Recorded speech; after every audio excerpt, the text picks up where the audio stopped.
Hello everybody and welcome to the second episode of Binge the Hype, brought to you by Up Zimbabwe, with me, your host, Simbarashe J Goni.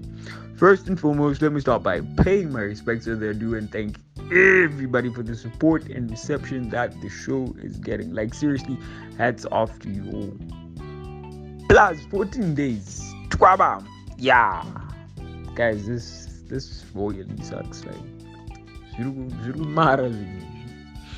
But here's a question, just think hard on this for a minute. Provided a passport vaccine, do you really think these guys are just going to let our asses walk around? Most likely after these 14 days, because that is, because it doesn't make sense. I don't mean to bum you out, but then just pause and think hard on that. Just digest that for a moment. Anyways, fuck that. Let's get with the program. I'm gonna give a disclaimer that for today's show, I'm gonna be looking at some pretty scary ass shit. I will be reviewing horror movies, so yeah, y'all need to embrace yourselves because shit is about to get real. But provided you stick around, after these first two reviews, I just went on and edited a small as my last segment, a comedy piece that I feel everybody needs to watch. This is not meant for everybody, so yeah, all you have to do is just soldier through these first two reviews. For my first piece, I will be looking at 2018's Hereditary. Now, this is the sort of movie that people were both praising and warning each other about in the same breath. Let me say this, like personally, growing up, I used to say my African movies, about Nigeria, I know the chisa kufura, like my horror movies from Hollywood. I remember watching this other one when I was a kid, Ndanda in the school Gogo. I was scarred for life, those things, those were noise and sound effects. They got me, man. They got me in my feelings. Yeah, in the Billionaires Club.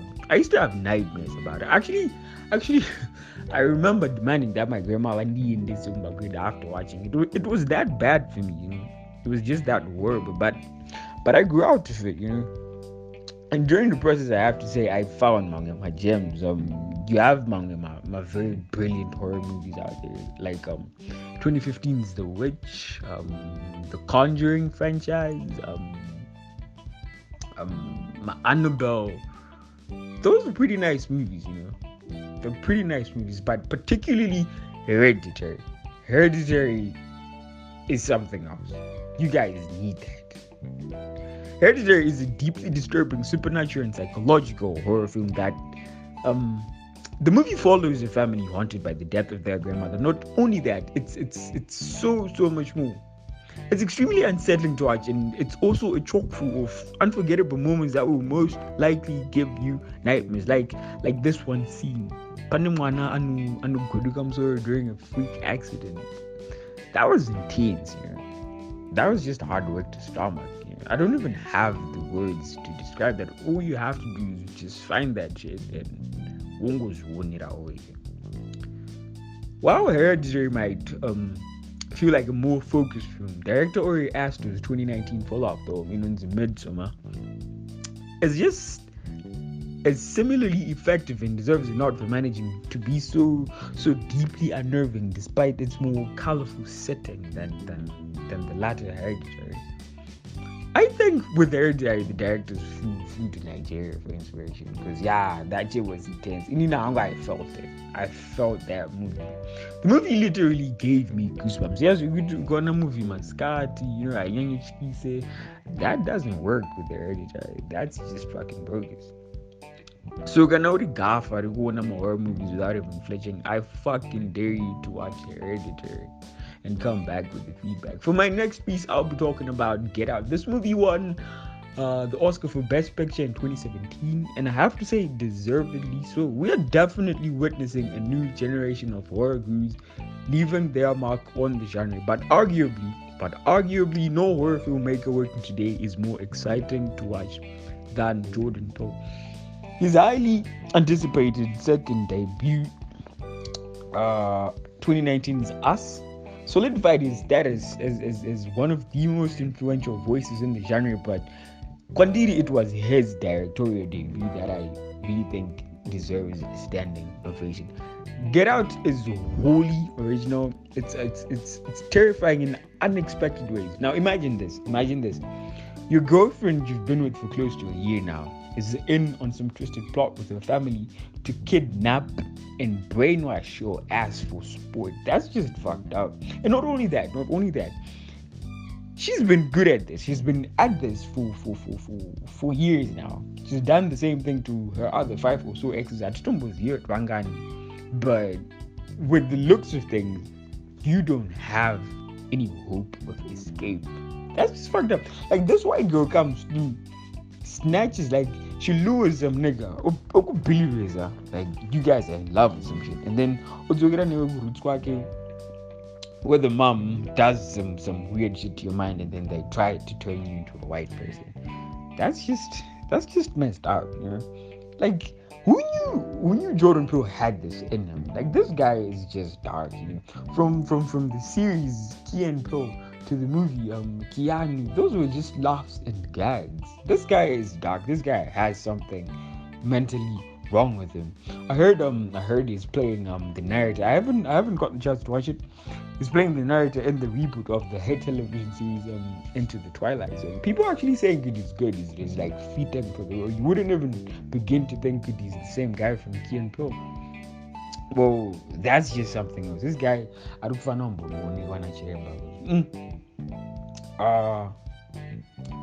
Get Out is a tightly crafted film that is expertly shot and well-paced.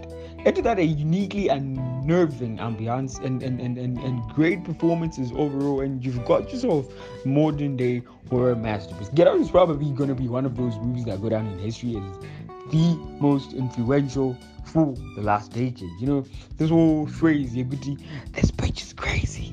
It set the internet on fire in its time. Like 2017 was like a landmine for Jordan Peele. You know? This movie is a must watch in my books. You need to watch Get Out. Now that you've managed to soldier through to the last segment, I'm going to deliver as promised. You guys need to watch Fleabag. If I was asked to rank all the series that I've ever watched, Fleabag would definitely crack my top 5. This series is just killer funny. Between Fleabag and Killing Eve, Phoebe Waller-Bridge had herself a fantastic and very prosperous decade. While both shows are great, it's often Fleabag that is showered with all the praise and accolades. Waller-Bridge plays Fleabag in this series. I think I stood Fleabag, like for the 2 seasons of the show, I just years that actually we only call her Fleabag. She's a neurotic woman trying to live a life and having lots of sex, like a lot of it, like in modern day London. While the show sounds like a traditional sitcom, Waller-Bridge's instantly memorable performance and intelligent writing helped turn it into must-watch television. What I particularly admire about this show is its ability to consistently manufacture socially awkward scenes and concrete them with nothing but humorous wit. It's fucking intelligent, you know. It's effortless TV. You know, they didn't try too hard to make you laugh, but then it's quaint. It's just quaint. Fleabag never generated endless theories on Reddit, and it didn't wow us with an expensive production line like Game of Thrones. It's just a funny, heartwarming, and well-told stories we all could use a little bit more of, you know. Now, if you're looking for a good laugh and you have a rather quite twisted sense of humor, then Fleabag is the show for you. It was concluded last year with just 2 seasons, which was hurting. The good news to it is it's very bingeable. Can I serious? I'm gonna visit both the first and second seasons in just under 2 days. It's nice. You guys need to look for Fleabag. So yeah, that's all for this episode, and thank you so much for the support, guys. Like, please do keep it coming. And again, from me, your host, Simbarashe J Goni, wabba-labba-dub-dub. I'm gonna have to talk about this reference from Rick and Morty in the next episode. So yeah, you guys make sure you pull up for this one because it's gonna be lit. Thank you guys. Peace.